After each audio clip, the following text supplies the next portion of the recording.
Thank you very much, Mr. President. Ladies and gentlemen, good evening. Assalamu alaikum. Lovely to see you all here tonight. We are having a very entertaining night, are we not, with some very interesting things being said from the other side of the house tonight. Let me begin by saying, as a Muslim, as a representative of Islam, I would consider myself an ambassador for Islam, a believer in Islam, a follower of Islam and its Prophet.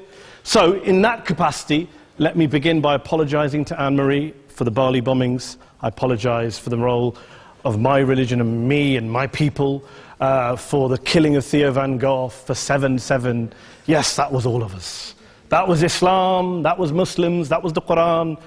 I mean, astonishing claims to make in the very first speech tonight, on a day like today, where the Conservative Prime Minister of the United Kingdom is having to come out and point out that these kind of views are anathema.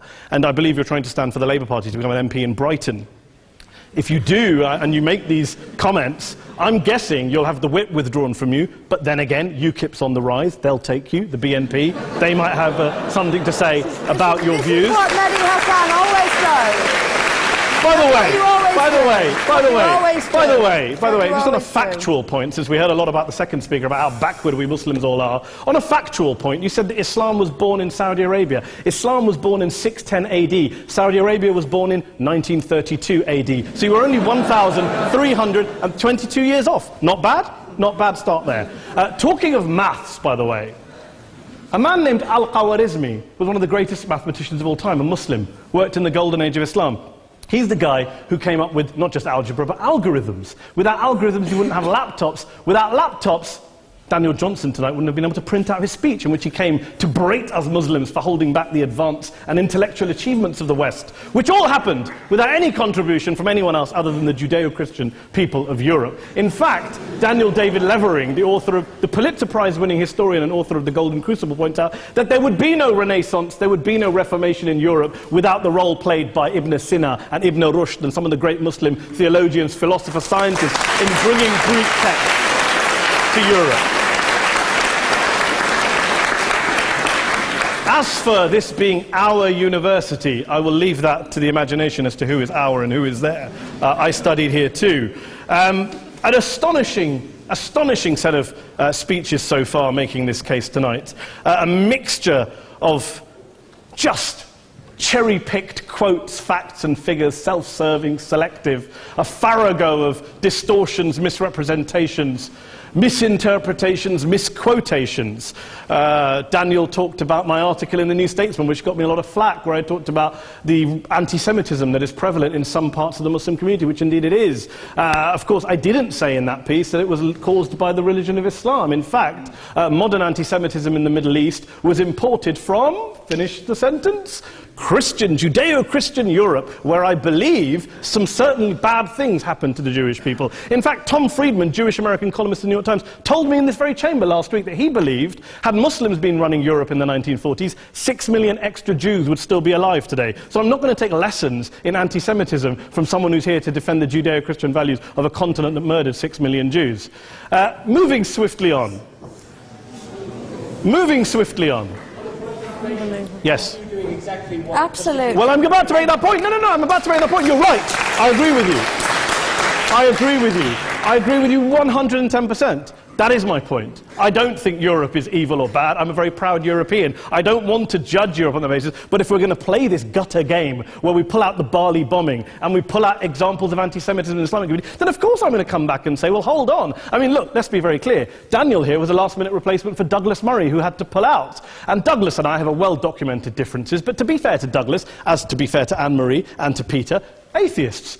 Atheists see all religions as evil, violent, threatening. What the problem I have with Daniel's speech is that Daniel comes here to run this robust defense of Christianity, forgetting that his fellow Christians, people who said they were acting in the name of Jesus, gave us the Crusades, the Spanish Inquisition, the anti-Jewish pogroms, European colonialism in Africa and Asia, the Lord's Resistance Army in Uganda, not to mention countless arson and bomb attacks on abortion clinics in the United States of America to this very day. I would like a little bit of humility from Daniel first before he begins lecturing other communities and other faiths on violence, terror and intolerance. But, no thank you. Some water. But I would say this, to address the gentleman's very valid point here, I'm not going to play that game. I don't actually believe that Christianity is a religion of violence and hate because of what the LRA does in Uganda or what Crusaders did to Jews and Muslims in Jerusalem when they took back the city in the 12th or 13th or whatever century it was.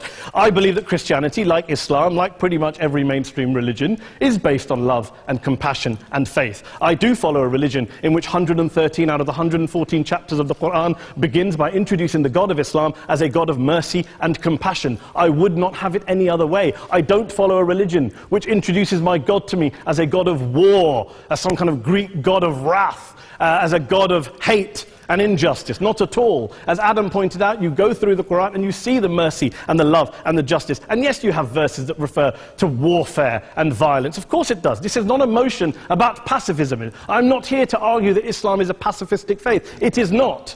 Islam allows military action, violence in certain limited contexts. And yes, a minority of Muslims do take it out of that context. But is it religious? We talked about Woolwich. Daniel and Anne-Marie have suggested that it's definitely religion that's behind all of this. Well, actually, what I find so amusing tonight is we're having a debate about Islam. And the opposition tonight have come forward. We have a graduate in law, a graduate in modern history, a graduate in chemistry. And, you know, I admire all of their intellects and their abilities, but we don't have anyone who's actually an expert on Islam, a scholar of Islam, a historian of Islam, a speaker of Arabic, even a terrorism expert or a security expert or a pollster, let alone to talk about what Muslims believe or think. Instead, we have people coming here, putting forward these views, putting forward these sweeping opinions. Listen to Professor Robert Pape of the University of Chicago, one of America's leading terrorism experts, who, unlike our esteemed opposition tonight, studied every single case of suicide terrorism between 1980 and 2005, 315 cases in total. And he concluded, and I quote, "There is little connection between suicide terrorism and Islamic fundamentalism or any of the world's religions. Rather, what nearly all suicide terrorist attacks have in common is a specific secular and strategic goal to compel modern democracies to withdraw military forces from territory that the terrorists consider to be their homeland." And the irony is, when we talk about terrorism, the irony is that the opposition and the Muslim terrorists, the Al-Qaeda types, actually have one thing in common. Because they both believe that Islam is a warlike, violent religion. They both agree on that. They have everything in common. Osama bin Laden would be nodding along to everything he's heard tonight from the opposition side. He agrees with them. The problem is that mainstream Muslims don't. The majority of Muslims around the world don't. In fact, a gentleman here started quoting all sorts of polls. Gallup carried out the biggest poll of Muslims around the world, of 50,000 Muslims in 35 countries. 93% of Muslims rejected 9/11 and suicide attacks. And of the 7% who didn't, they all, when polled and focus grouped, cited political reasons for their support for violence, not religious reasons. And as for Islamic scholars and what they say, well, Daniel talks about our University of Oxford. We'll go down to Oxford Centre for Islamic Studies, get hold of a man named Sheikh Afifi al-Akiti, who is a massively well-credentialed and well-respected Islamic scholar, who has studied across the world, who in the days after 7/7 published a fatwa denouncing terrorism in the name of Islam, calling for the protection of all non-combatants at all times, and describing suicide bombings as an innovation with no basis in Islamic law. Go and listen to Sheikh Tahir al-Qadri, one of Pakistan's most famous Islamic scholars, who published a 600-page fatwa condemning the killing of all innocents and all suicide bombings unconditionally without any ifs or buts.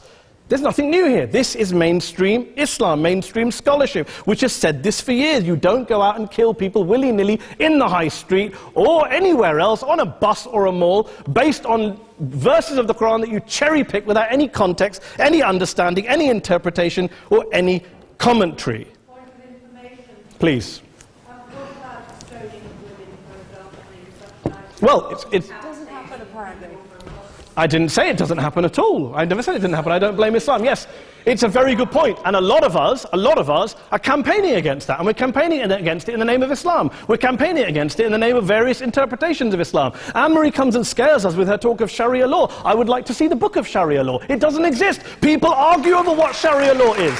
And you empower the extremists by saying there is only one version. You empower them all. I don't believe you took any interruptions, Anne-Marie, so I think you should stay there for a moment. Several countries. Here's what we're dealing with. Here's what we're dealing with. We are dealing, I took your point. Here we are dealing with a 1400-year-old global religion followed by 1.6 billion people in every corner of the world, a quarter of humanity, of all backgrounds, cultures, ethnicities, and yet the opposition tonight wants to generalize, stereotype, smear in order to desperately win this debate. And here's my question, if we're going to generalize and smear. If, okay, people say yesterday's bombers, and we've got to be careful, there's a trial going on, were yesterday's attackers, motivated by Islam? Big debate. I don't believe they were. Let's say they were. Let's say Faisal Shahzad, the Times Square bomber, was motivated by Islam. Let's assume, for sake of argument, that Richard Reeves, the shoe bomber, was motivated by Islam. If Islam is responsible for these killings, if Islam is what is motivating these people, and Islam is therefore not a religion of peace, a religion of war, then ask yourself this question: why aren't the rest of us doing it? Why is it such a tiny minority of Muslims are interpreting their religion in the way that the opposition claim they are? Let's assume there are 16,000 suicide bombers in the world. There aren't. Let's assume there are for the sake of argument. That's 0.001% of the Muslim population globally. What about the other 99.99% of Muslims who the opposition tonight either ignore or smear? The reality is that the rest of us aren't blowing ourselves up tonight. The reality is that the opposition came here tonight not worried about the fact that me and Adam might pull open our jackets and blow ourselves up tonight because we're followers of a warlike warrior religion which wants to take over Europe and Daniel's university. The issue is this. The issue is this. Unless the opposition can tell us tonight, and Peter Atkins is here, one of our great atheist intellectuals, can tell us tonight, can answer this question tonight: why don't the vast majority of Muslims around the world behave as violently and aggressively as a tiny minority of politically motivated extremists? Then they might as well give up and stop pretending they have anything relevant to say about Islam or Muslims as a whole. Ladies and gentlemen, let me just say this to you. Think about what the opposite of this motion is.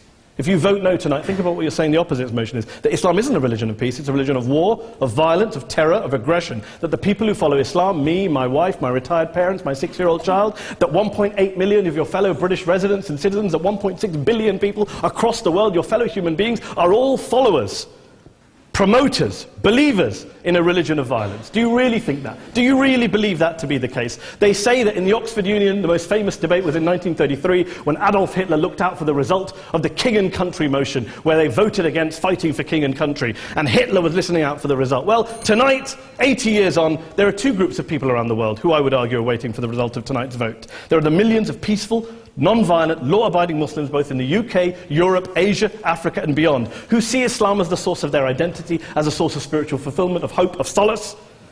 And there are the phobes, the haters, the bigots out there who want to push the clash of civilizations, who want to divide all of us into them and us and ours and their.